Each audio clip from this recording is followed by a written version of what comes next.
A stranger breaking through a window is a standard horror trope, but child sexual abuse rarely begins with a break-in.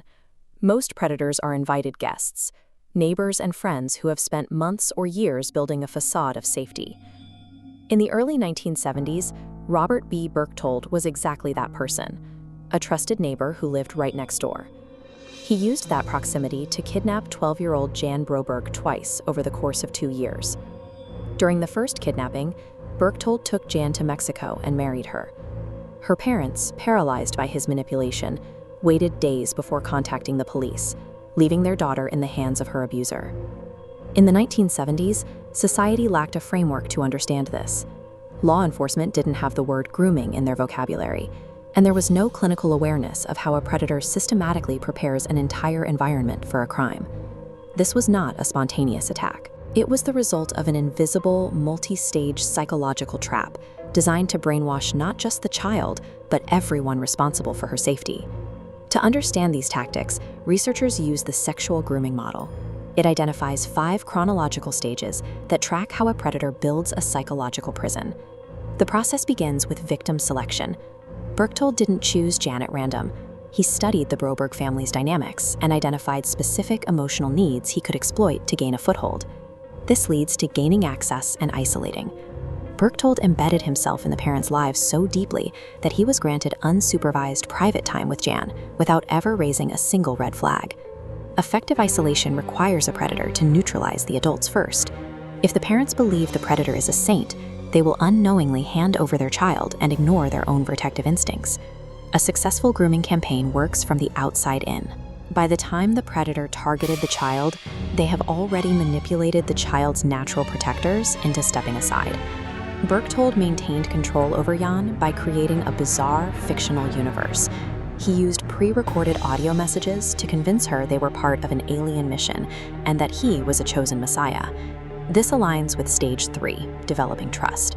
By trapping the child in a shared, secret reality, the predator becomes the victim's only source of truth, making them entirely dependent on the person hurting them.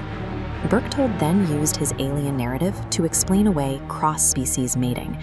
This was a specific tool for Stage 4, desensitization. Desensitization relies on gradual exposure. By introducing sexual concepts and inappropriate physical contact through the lens of a mission, the predator makes the abuse feel like a normal, necessary part of the victim's life. This behavior follows a calculated methodology.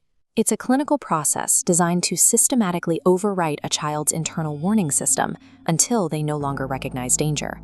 The question remains, how did Berchtold stay in the family's life after the kidnapping? Even after being caught in Mexico, he returned to the Brobergs' neighborhood and continued his access to Jan. This represents Stage 5, maintenance.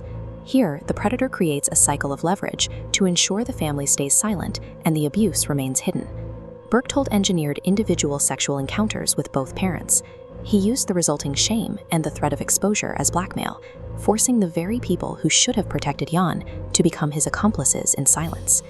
The ultimate goal of the grooming trap is to make the victims their own wardens. They are held captive by a prison built out of their own secrets and guilt. Jan Broberg eventually survived the abuse and escaped the manipulation. However, the grooming process weaves a deep psychological imprint, as it fundamentally twists a victim's understanding of love and safety. The legal landscape has changed significantly since the 1970s. We are no longer guessing at these behaviors. We have quantified the exact steps predators take to isolate their victims. Today, federal and state laws have evolved to reflect this. Authorities can now prosecute the preparatory acts of grooming as standalone crimes, allowing them to intervene the moment a predator begins building their trap. Organizations like the Jan Broberg Foundation and programs like Spot 6 now work to teach families how to spot the early signs of manipulation. They focus on identifying the stages of the model before a crime is ever committed. Secrecy is a predator's only requirement. By identifying the specific mechanics of the grooming process, families can recognize the manipulation and stop the cycle before it starts.